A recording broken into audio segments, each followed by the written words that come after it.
Hi guys, how's it going? It's Dragonball AG here, coming to you with another Dokkan Battle video. Today I'm just going to do a discussion of all the big news that just dropped after the maintenance on Global.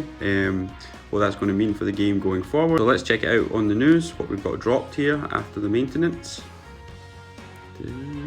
So start off with looking at the Worldwide Celebration Countdown campaign. Let me know in the comments below if you prefer this new name for the celebration, Worldwide Celebration, versus calling it the Download Celebration. Personally, I think I actually prefer it being called the Worldwide Celebration because this means they can actually just drop this at any point particular going forward. I'm also wondering whether it is an idea that we're going to move towards the two games lining up in terms of timescales. So we'll have to wait and see how that goes down, whether this is just going to be an annual thing or whether we're actually going to get more worldwide celebrations throughout the year going forward. It's a little bit of a shame that we're losing the Download Celebration name as well, but it's not that unsurprising because the idea of trying to get 350 million downloads is quite tough, I'd imagine. So it might take us longer actually from 1 year to get from 300 to 350 million. But anyways, I always thought that number was always random, that every single year they just jumped up by 50 million as well. It seems a bit suspicious. So calling it the Worldwide Celebration might make more sense going forward. Anyway, so it looks like we're going to get a countdown bonus as well. So it looks like we're going to get about 10 stones and tickets from the countdown bonus in total over the next week or so. We're also going to get up to an extra ticket a day from doing the ticket campaign. We've also got the release of these new Dokkan Festival, the ticket version of the Dokkan Festival banner. So again, there's lots of units on this, so there will be a stone version coming as part of the 350 million download said it wrong again, 350 million downloads, I meant the worldwide celebration now. So there will be, I'm going to be doing that a lot in this video, I think, calling it the wrong thing. But so obviously there's a stone version coming on the 27th of August. I do not recommend using any stones on this, just use the tickets that you actually get for this. The biggest issue that I've got with this banner is that, again, the actual Dokkan, so first of all, it's got about 40-ish Dokkan Fest units, so the chance of getting the units you want is very, very low. And the most up-to-date version of the units that you can get is actually Piccolo.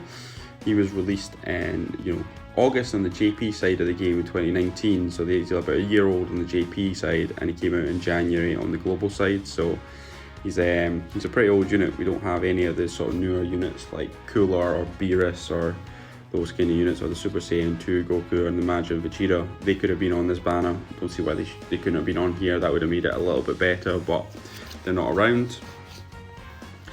We're also getting like a returning players campaign, so we get up to 250,000 returning players. We can also get an extra 15 Dragon Stones, I think, in total, if we get these amount of players coming back. So this was around last year. I wasn't sure whether we would get this time because we just had a similar one of these in the Countdown Celebration on Global for the 5-year anniversary. So it was good to see that we're getting one here. So this will also include JP players as well this time as global players. So it'll be players returning to both sets of the game. And we're obviously getting the Legendary Challenge campaign that's underway. So if you already had the LR Herculean View, you would have received 30 stones.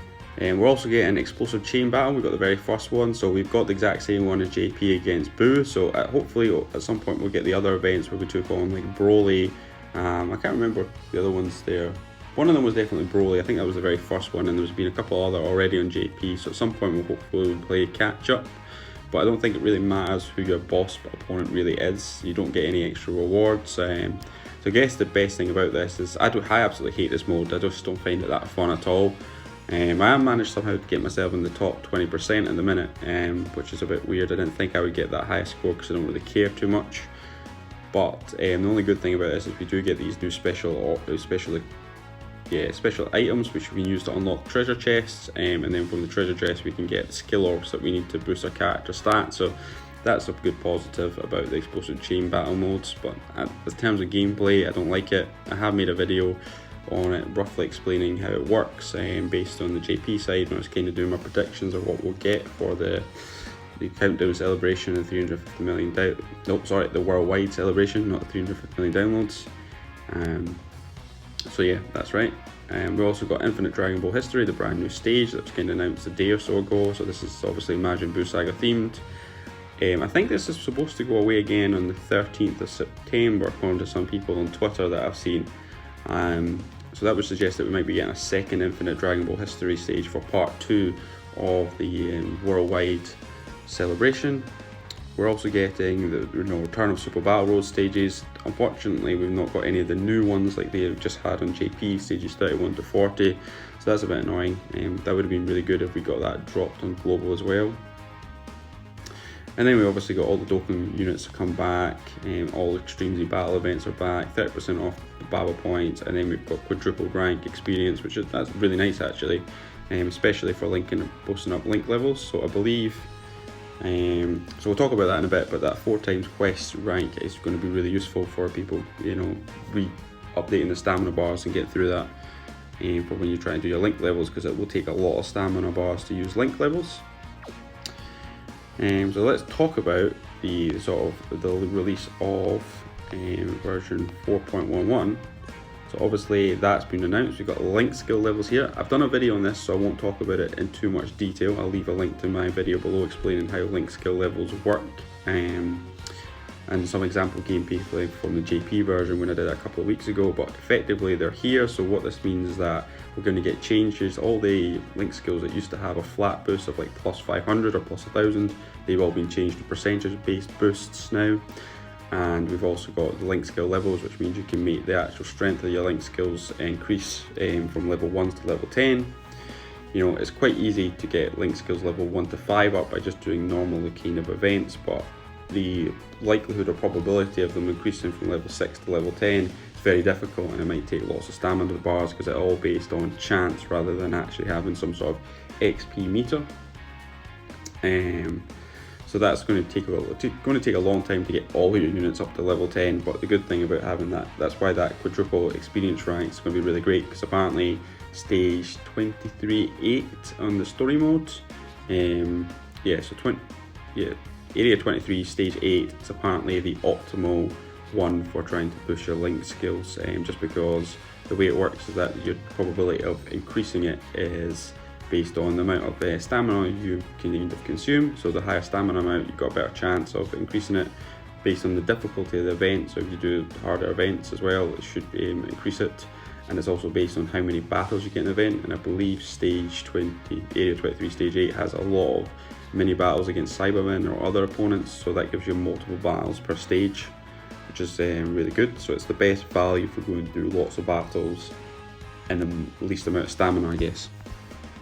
So that's why people have been farming that particular stage, and with a quadruple rank XP that will allow you to farm it even more and more, because your stamina bar should reset due to the extra XP, and also you'll get Dragon Stones as well by raising your XP level, because up to level 500 I think you get reward stones, so that's always good for players.